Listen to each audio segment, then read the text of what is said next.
반갑습니다. 오늘 우리가 말씀 읽기를 따라서 함께 살펴갈 본문은 요한일서 2장입니다. 오늘 우리는 예수 안에 사는 것이라고 하는 제목을 가지고 함께 읽은 말씀을 함께 상고하고자 합니다. 요한일서는 사도 요한이 기록한 서신입니다. 그리고 그 내용은 요한복음이 가르치고 있는 것처럼 사랑이라고 하는 것을 굉장히 중요한 내용으로 가르쳐주고 있습니다. 특별히 요한일서 안에서는 형제 사랑이라고 하는 것을 굉장히 중요한 가치로 가르쳐주고 있는데, 오늘은 우리는 그것보다도 조금 더 다른 부분들을 주목해서 보려고 하는 것입니다.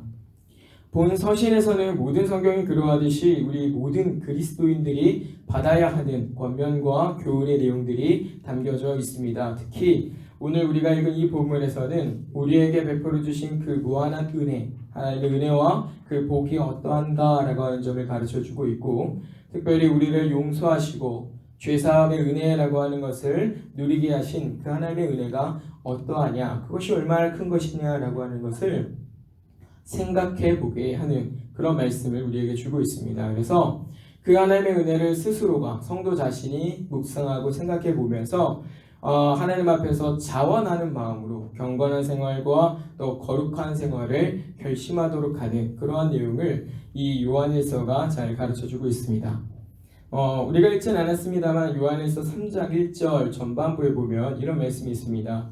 보라, 아버지께서 어떠한 사랑을 우리에게 베푸사 하나님의 자녀라 일컬음을 받게 하셨는가.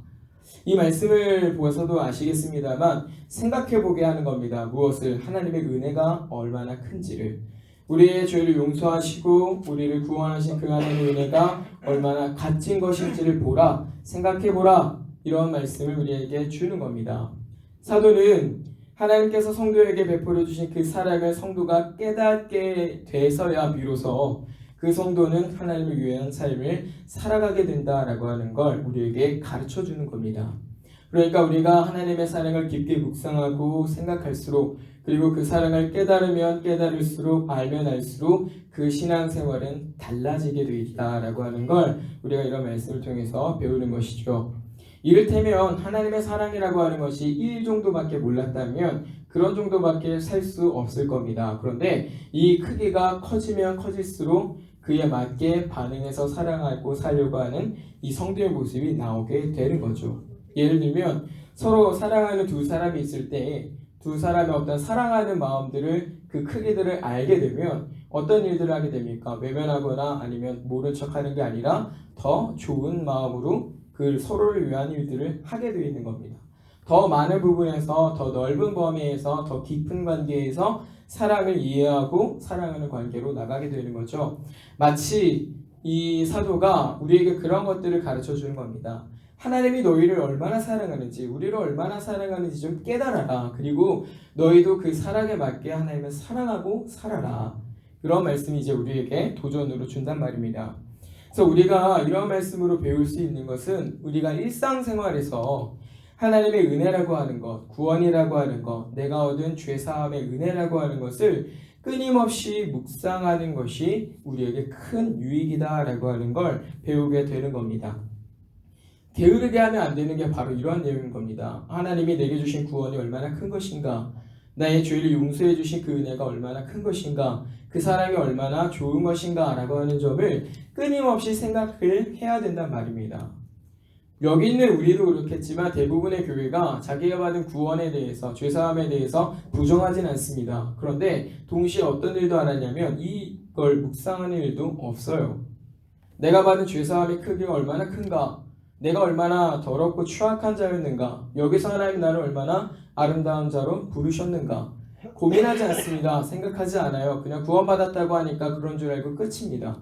구원을 부정하진 않지만 그렇다고 그것도 깊게 묵상하지 않아요. 그러다 보니 때때로는 이 마음에 부정한 것들이 싹트게 되는 것이고, 교만하게 되는 것이고, 하나님 앞에 죄를 짓고 살아가면서도 뻔뻔하게 생활을 하게 되는 겁니다. 그렇게 되면 양심은 굳어지고 그 믿음은 연약해지고, 그리스도는 우리에게 힘을 주시는데 나는 힘을 얻지 못하고 쓰러지는 이런 잘못된 모습들로 우리가 이제 빠져가게 되는 겁니다. 오늘 우리가 읽은 이 본문에서도 나타나지만 사도는 이렇게 말씀합니다. 이걸 기록하고 있는 이유가 너희가 죄를 범하지 않게 하려 함이다 라고 말씀을 합니다. 그러니까 사도가 이 내용을 우리에게 가르쳐주는 이유는 그리스도의 은혜를 묵상해야 된다라고 하는 걸 가르쳐주는 이유는요. 우리가 죄를 짓지 않기 위한 가장 좋은 방법, 그리고 그 예방책으로서 이게 제일이다라고 하는 걸 가르쳐주는 거예요. 생각해 보십시오. 우리가 얻은 죄사함의 은혜가 얼마나 큰가, 그 은혜가 얼마나 내게 좋은 것인가, 하나님이 나를 얼마나 사랑하시는가를 생각하고 산단 말입니다. 그런 사람이 하나님을 배반하고 죄짓고 살 수 있겠습니까? 그 마음에 죄를 한가득 두고서 살 수가 있겠습니까? 절대 그럴 수 없는 겁니다. 하나님을 배신하는 그 마음에 너무 아파서 당장이라도 그 죄를 고백하고 돌이키고 하나님 앞에 나오려고 할 겁니다. 그 죄에 빠지지 않으려고 할 거란 말이죠. 그 마음을 가지고 살면. 그리고 그 마음을 가지고 살면 미연에 죄에 빠지지 않으려고 하는 노력들도 응당 따라오게 되는 겁니다. 그래서 사도는요, 이것이 굉장히 우리에게 중요한 어떤 죄를 피할 수 있는 방법, 혹은 우리가 죄를 극복할 수 있는 그런 방법으로 이 요한서신 안에서, 요한일서 안에서 아주 우리에게 잘 가르쳐주고 있다라고 하는 걸 우리가 유념해서 봐야 하는 겁니다. 실제로 우리가 그리스도 안에서 산다라고 할 때 예배당 왔다 갔다 하는 사람들을 두고서 그리스도인이라 그 안에서 산다라고 얘기하지 않는 겁니다. 밖에 나가서 죄는 죄대로 다 짓고 와서 이 안에 앉아서 성경책 피고 있다 그래서 우리는 그를 그리스도인이라고 부르지 않습니다. 때때로 교회 안에서, 예배당 안에서 연약한 모습을 보일지 모르지만 삶에 나가서 그리스도인의 합당한 삶을 살려고 애를 쓰는 사람을 두고서 우리가 오히려 그리스도인이다라고 하는 거예요. 밖에 나가서 하나님 앞에 죄짓지 않으려고 하는 사람, 그리고 이 안에서도 하나님 앞에 범죄하지 않으려고 하는 사람, 그런 사람을 두고서 우리가 이제 그리스도인이라고 하는 것이고, 그리스도 안에 산다라고 이제 우리가 말을 하는 거란 말입니다. 예배당 안에, 이 가두리 안에 갇혀있다 그래서 교회라고 하지 않는단 말이죠. 그 마음이 어디서부터 나오느냐? 하나님의 이 사랑, 나의 죄를 용서해 주신 그 사랑을 묵상하는 것으로부터 우리가 얻을 수 있는 유익이다라고 하는 걸 우리가 이제 배우는 겁니다. 그래서 오늘 우리는 이 부분을 조금 더 집중해서 생각을 해보려고 하는데, 오늘 본문을 보니까 사도 요한이 이 말씀을 주면서 먼저 우리에게 가르쳐주는 바가 뭐냐면, 우리가 예수 그리스도를 통해서 하나님과 화목하게 되었다라고 하는 사실을 언급을 합니다.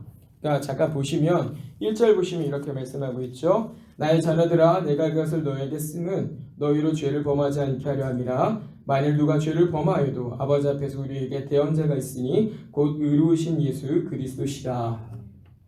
우리가 범죄하였어요. 그래서 하나님과의 화목이 깨질 위기에 처해 있습니다. 그랬을 때 지금 그 화목을 지키는 이가 누구라고 설명하고 있냐면 예수 그리스도시다라고 가르쳐주고 있어요. 이게 뭐냐면 그리스도 때문에 우리는 하나님과 화목을 이루고 있는 사람들이야 라고 하는 걸 가르쳐줍니다. 사도가 이 내용을 굉장히 중요하게 또 가장 처음 언급하고 있는 이유는요, 다른 게 아닙니다. 이것 때문에 우리가 죄에서 단절됐기 때문에 그래요.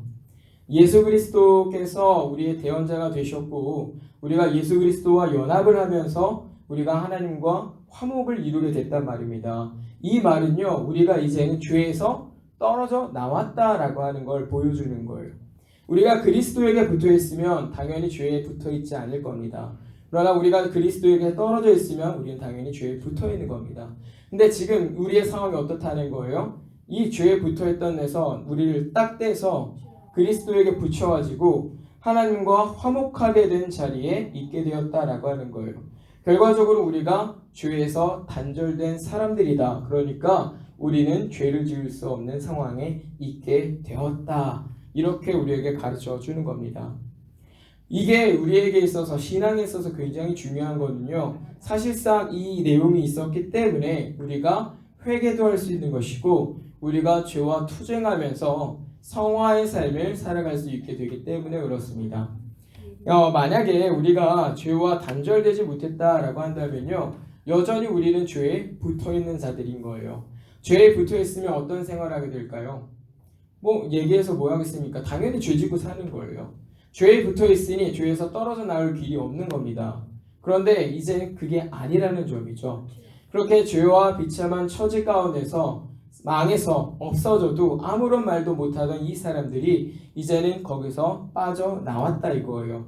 누구 때문에? 그리스도 때문에. 그래서 우리에게 가르쳐 주는 겁니다. 하나님과 화목하게 된 우리는 이제는 죄를 지어서도 안 되고 그럴 수도 없는 사람이 되었다라고 못을 받고 시작을 하는 거예요. 이것이 있었기 때문에 우리가 회개도 할 줄 아는 겁니다. 왜요? 내가 죄 짓고는 못 살거든요. 마음이 불편해서 죄 짓고는 못 살아요. 앞서서도 말씀을 드렸습니다만 죄 짓고는 못 사는 겁니다. 그럴 수가 없는 거예요. 못 박아 두는 겁니다. 누구에게로? 그리스도에게로.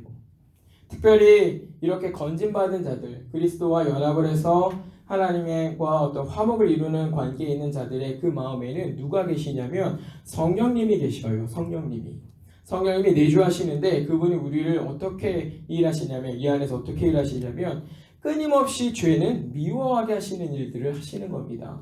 끊임없이 죄는 미워하게 하시되 하나님이 기뻐하시는 것들은 더욱 사모하게 하시죠.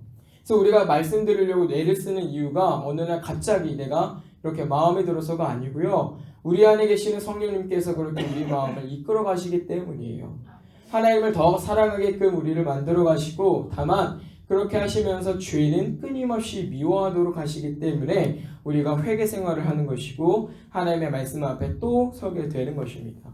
이게 우리가 잊어버려서 안 되는 굉장히 중요한 내용이라고 하는 것이죠. 사도는요.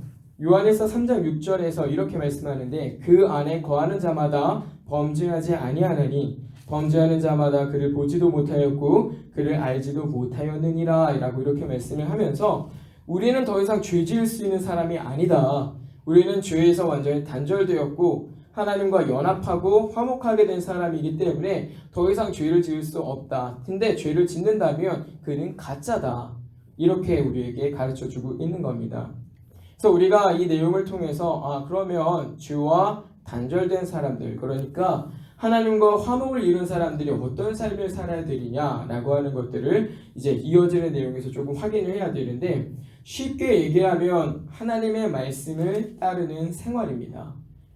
너무 쉽죠? 우리가 너무 잘 알고 있는 내용인데 그게 쉽게 됩니까? 안 됩니까? 안 된단 말이죠. 문제는 거기서 발생합니다. 알기는 다 아는데 안 된다는 게 문제인 거예요. 왜 안 되는가라고 하는 점도 우리가 생각을 해봐야 되는 거죠. 자, 내용을 보시면 여기서 우리가 좀 기억을 해야 될 것이 이건데 대언자의 역할이 무엇이냐라고 하는 겁니다. 대언자. 다시 말하면 우리는요. 우리 힘으로는 결코 하나님의 말씀을 따라 살아갈 수 있는 재주가 없다는 거예요. 누가 없으면? 대언자가 없으면. 대언자가 어떤 역할을 하는 사람이냐면 변호를 하는 역할을 하는 사람입니다. 누군가의 변호를 맡는 것이고 누군가의 처지를 이렇게 설명해주는, 대신 말해주는 사람이에요. 그 역할을 지금 누가 하시는 거예요? 그리스도가 하시는 거예요. 무엇을 대언하실까요? 우리가 말씀대로 살지 못한 이유를. 누구 앞에서? 하나님 앞에서. 재판관이신 그 하나님 아버지 앞에서 마치 우리 주 예수 그리스도가 우리의 유능한 변호사가 되셔서 죄인이 우리를 변호하시는 겁니다. 아버지 그게 아닙니다. 이 아이들, 이 백성들, 이 자녀들은 본래 그런 의도가 있는 것이 아니었으나 이들의 연약함과 이들의 충동적인 어떤 모습들이 이런 일들을 나타낸 겁니다. 그러니 용서해 주세요. 우리는 이걸 가지고 이 그리스도의 중보사역이라고 우리가 표현을 하는데요. 죄를 지었기 때문에 하나님과의 화목이 깨져야 되는데 그 가운데서 그리스도께서 대언해 주시는 겁니다. 교회를 변호해 주시는 거예요. 그러면서 우리에게 무엇을 말씀하시는 겁니까? 다시는 그렇게 하면 안 된다라고 하는 점 우리에게 가르쳐 주시는 거예요. 그래서 우리로 하여금 어떤 생활로 이끌어 가시냐면 다시 하나님의 말씀 앞으로 달려나갈 마음을 주시는 겁니다. 우리가 실패를 반복한단 말이에요. 하나님의 말씀을 순종하지 못하는 일들을 수없이 반복을 하는데 그럼에도 불구하고 다시 하나님의 말씀대로 살아야겠다 회개하고 나오는 이유는요. 여기 대언자이신 그리스도 때문이라 이겁니다. 하나님의 편에서는 우리를 변호해 주시고 우리의 편에서는 다시금 그 말씀 앞에 순종하여 살아갈 수 있도록 끊임없이 용기와 또 믿음을 주시는 일을 그리스도께서 하신다라고 하는 거예요. 우리가 말씀 생활에서 때때로 실패하는 이유가 이겁니다. 이 대언자를 조금 더 염두하지 않아요. 내 힘으로 마치 그 말씀을 다 순종할 수 있을 것처럼 살고 또 그렇게 하려고 하기 때문에 거기서 우리가 실패를 경험하는 겁니다. 하나님, 예수님, 나를 좀 도와주셔야 합니다.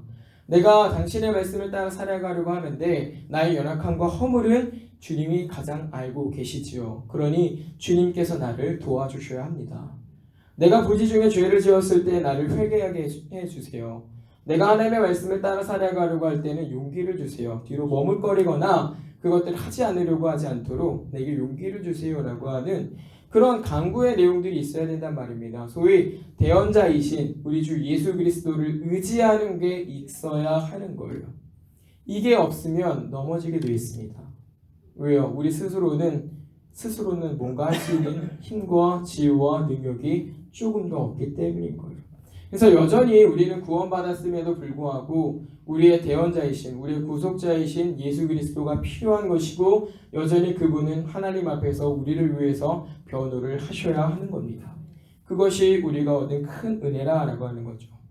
여기서 오해하면 안 되는 것은 모든 죄인들과 관련해서 그리스도께서 변호하시는 게 아니라는 점입니다. 그리스도께서 변호하시는 그 모든 죄인은요, 구원받기로 예정된 자들 혹은 택자들 혹은 교회에 한정적으로 되어 있는 자들이 말하는 거예요. 그러니까 교회로 살지만 부득이 자기들의 본성에 부패한 그 영향으로 인해서 죄의 영향으로 인해서 범죄하게 된단 말입니다. 그리스도께서는 그 교회를 위해서 변호하시지 자기와 전혀 상관없는 자들을 위해서 변호하는 이가 아니시라는 겁니다. 오히려 무서운 재판관으로서 심판자로서 그들 앞에 서시는 게 주님이시다라고 하는 점 우리가 기억을 해야 돼요. 그러니 우리가 이러한 사실에서 더 얻을 수 있는 것은 주님께서 예수 그리스도께서 우리에게 얼마나 친절한 분이시냐라고 하는 겁니다. 그렇지 않습니까? 우리를 위해서 벌써 죽으셨어요. 피를 흘리셨어요. 그런데 우리가 제대로 살아야 되는 거 아닙니까? 그렇게까지 하셨으면. 근데 제대로 살아요, 못 살아요? 못 살아요. 그런데도 친절히 우리를 변호하시는 겁니다. 누구 편에 서서? 우리 편에 서서. 이게 얼마나 놀라운 은혜고 얼마나 친절한 사랑입니까? 누가 있어서 그러한 친절을 우리에게 베풀어 줄 수 있겠습니까? 여러분 우리만 놓고 생각해 보십시다. 누가 우리에게 잘못을 했다라고 합시다. 내가 큰맘 먹고 한번 용서해 줬어요. 근데 또 그 일들이 있으면 용서할 마음이 듭니까? 아니에요. 우리는 사람이라서 오히려 괘씸죄에 빠질 겁니다. 내가 지난번에 한번 봐줬는데 네가 이래? 감히? 괘씸해. 나한테 이랬단 말이지. 두고 보자. 이런 마음을 갖는 게 우리 인생이란 말이에요. 아무리 친절한 마음을 가져도 그래 난 너랑 관계하지 않아. 그냥 여기서 그냥 우리는 끝내고 뒤도 돌아보지 말고 그냥 그렇게 살자. 이런 정도일 겁니다. 그런데요 주님은 그렇게 하지 않으신다는 점이에요. 그러한 우리의 손을 붙잡아 주시고 죄에 빠져있는 나의 허물을 용서하시면서 그 죄에서 나오기를 그 죄에서 돌이키기를 하나님 기뻐하시는 모습으로 살기를 구하신단 말이죠. 이게 얼마나 큰 사랑이고 이게 얼마나 놀라운 은혜라 이겁니다. 그래서 우리는 늘 이 묵상하는 일들을 게으르게 하면 안 되는 거예요. 우리가 늘 하나님 앞에 기도할 때마다 이 사랑을 더 깨닫게 하시기를 기도해야 됩니다. 그냥 뭐 주세요, 이렇게 해주세요, 저렇게 해주세요 이런 게 문제가 아니란 말이죠. 일단 이걸 잊어버리면 안 되는 거예요. 일단 이거 먼저 내 안에서 잊혀지지 않고 분명히 가지고 살 수 있도록 하나님 아버지 내게 은혜를 주세요 라고 하는 것, 우리가 이것이 필요하다라고 하는 겁니다. 우리가 이런 말씀을 드리면 이제 우리 마음에 부담이 생깁니다. 어떤 부담입니까? 순종을 해야 된다는 부담이에요. 근데 여기서 요구하는 순종은요, 우리가 완전하고 흠없게 하는 순종을 말하는 게 아니라 우리가 마음을 다해서 우리의 부족함과 연약함이 있고 또 허물이 있는 걸 알지만 그럼에도 불구하고 마음을 다해서 이 말씀을 따라 살아가려고 하는 용기 있는 태도 혹은 그런 믿음의 자세를 요구하는 겁니다. 내가 하나님 이거 다 못해요. 그래도 해보겠습니다. 라고 하는 자세를 요구하는 거예요. 성경은요 이미 우리에게 못 박아놨어요. 그리스도가 아니면 누구도 하나님의 말씀을 온전히 이룰 수 있는 자가 없다는 점을 못 박았어요. 그래서 우리에게 완전하고 흠이 없는 순종을 요구하는 게 아니라 그에 맞는 태도를 요구한다는 걸 우리가 기억을 해야 되는데, 그래서 신앙생활에 있어서 굉장히 중요한 거는요, 내가 얼마나 많은 것을 했느냐라고 하는 어떤 결과에 주목하기보다 내가 얼마나 성실하고 바르게 충직하게 그 말씀을 따라 사려고 애썼느냐, 노력하였느냐, 그것들을 우리가 중요한 것으로 봐야 됩니다. 내가 하나님 말씀대로 살려고 노력을 조금도 하지 않았어요. 그러면 그건 잘못된 거라 이겁니다. 운이 좋아서 어떤 좋은 결과를 얻게 됐다 할지라도 그건 하나님 앞에 좋은 것이 아니라는 점이에요. 그런데 내가 마음으로부터 주님을 섬기기 위해서 정말 내가 할 수 있는 최선의 노력을 다했는데 결과가 내 마음에 내 기대에 미치지 못해요. 그래도 하나님은 그것들을 후한 것으로 용납하신다라고 하는 점이 오늘 이 본문에서 우리가 확인할 수 있는 중요한 내용입니다. 이 내용을 어디서 확인할 수 있냐면 사도가 5절에서 이렇게 말씀하시죠. 누구든지 그의 말씀을 지키는 자는 하나님의 사랑이 참으로 그 속에서 온전하게 되었나니. 이게 뭐냐면 우리가 너무나 잘해서 하나님이 그것들이 인정하셔서 그 사랑이 그 안에 온전하게 됐다는 게 아니라 이 말씀을 따르려고 하는 사람들 혹은 말씀을 따르는 사람들이 마음으로부터 그 하나님을 사랑해서 무엇이라도 해보겠다고, 그가 기뻐하는 것은 무엇이라도 해보겠다고 노력하는 것들을 두고서 온전하다 이렇게 평가를 하는 겁니다. 그래서 하나님이 우리를 얼마나 넉넉하게 보시느냐, 얼마나 우리를 후하게 여겨주시느냐, 얼마나 우리에게 사랑을 크게 베풀어 주시느냐라고 하는 점들을 확인하게 되는 것이죠. 우리는 이 은혜를, 이 사랑을 잊어버리면 안 된다라고 하는 걸 이 말씀을 통해서 교훈을 받게 되는 겁니다. 사랑하는 성도님들, 오늘 우리는 함께 읽은 이 말씀을 통해서 하나님과 화목하게 되어서 죄에서 단절된 삶을 살아가게 되는 그 사람들이 어떤 삶을 사는 것이냐라고 하는 걸 확인하게 됩니다. 그리고 우리가 예수 안에서 산다라고 할 때 그것이 어떤 삶인지를 보게 되는데 바로 이겁니다. 늘 그리스도의 은혜를 기억을 하면서, 죄사함의 은혜를 기억을 하면서, 감사하면서 하나님의 은혜를 벗어나지 않도록 마음을 다해서 애쓰는 삶, 그게 결국엔 예수 안에 사는 것이다 라고 하는 거예요. 하나님과 화목을 지켜가면서 그 죄와 단절된 삶을 힘써서 지키는 삶이 결국엔 예수 안에서 사는 삶이라고 하는 겁니다.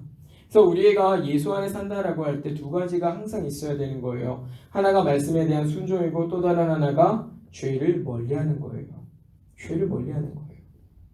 이 두 가지가 반드시 우리 안에서 확인이 되어야 되는 겁니다. 그게 없으면 말이죠. 우리가 어떤 일을 하게 되냐면 말씀을 순종한다고 하면서도 죄는 동시에 짓고 살기 때문에 결과적으로는 아무것도 이루는 게 없게 되는 문제를 맞이하게 되는 거예요. 하나님의 말씀이 이것이 부정하다라고 하면 그게 부정한 줄 알고 그 마음을 꺾어야 돼요. 하나님의 말씀이 그것이 합당하다, 정하다라고 하면 내가 가지고 있는 모든 재주 혹은 모든 것들을 다해서 그것들을 따라서 살려고, 이루려고 애를 써야 되는 거예요. 모든 수단과 방법을 다 해서. 그런데 그렇게 하지 않으면 안 된단 말이죠. 그렇게 하지도 않으면서 우리가 예수 안에 산다라고 하는 것은 굉장히 말뿐인 삶밖에 되지 않는다는 점을 우리가 이 말씀을 통해서 확인하게 되는 것입니다. 그래서 우리가 이 말씀의 말미에서 유념해야 될 것이 있으니 죄의 습성을 잘 기억하십시오 라고 하는 겁니다. 죄는요, 아주 작은 것이라고 할지라도 하나님과의 화목을 깨트리는 데 있어서 굉장히 큰 힘을 발휘하게 됩니다. 왜 죄짓지 못하게 하려고 이 글을 썼느냐라고 말하는 것이니까 그 죄가 결국엔 하나님과 우리 사이를 멀어지게 할 것이기 때문에 그래요. 그 죄가 크든 그 죄가 작든지 간에 죄는 반드시 하나님과 우리 사이 화목에 균열을 일으키게 되는 겁니다. 그래서 우리가 그 죄의 습성들을 잘 기억하고서 그 죄를 좀 멀리할 필요가 있는데 먼저 기억할 것이 죄는 말이죠. 은밀하다는 걸 아셔야 돼요. 내가 눈치채지 못할 만큼 죄는 굉장히 은밀하다는 것이고 또 이 죄는 굉장히 변명하는 일들을 자주 하게 된다는 걸 아셔야 됩니다. 은밀하고 남 탓을 하고 하는 거예요. 그렇게 함으로써 내가 하나님 앞에서 내 죄를 인정하지 못하게끔 하는 거예요. 왜요? 내가 내 죄를 인정하지 않으면 회개가 있겠습니까? 없죠. 회개가 없으면 그 신앙이 돌아올 수 있겠습니까? 없어요. 내 죄를 인정하지 못하게 하니까. 그래서 우리가 이런 습관들을 잘 기억을 하셔야 되는데, 습성들을 잘 기억을 하셔야 되는데, 회개는 그래서 합당한 열매가 보여야 된다는 것도 아셔야 되는 겁니다. 열매가 보이려면 결국엔 내 잘못을 인정하는 것 말고는 없는 거예요. 이걸 잘 기억하셔야 돼요. 우리가 아담의 범죄에서도 잘 알고 있다시피 하나님께서는 아담의 범죄에 대해서 그 탓을 하와에게로 묻지 않으셨어요. 하와에 대해서도 뱀에게로 그 죄를 묻지 않으셨습니다. 아담은 아담에게로, 하와는 하와에게로, 뱀은 뱀에게로. 결국엔 누가 깨었고 어떻게 했고 충동이 됐고 했다고 해도 말이죠. 내가 죄를 지었으면 그 죄의 책임은 내가 지는 거예요. 왜 그럴까요? 죄가 어디서부터 나오니까? 여기 마음에서부터 나오니까.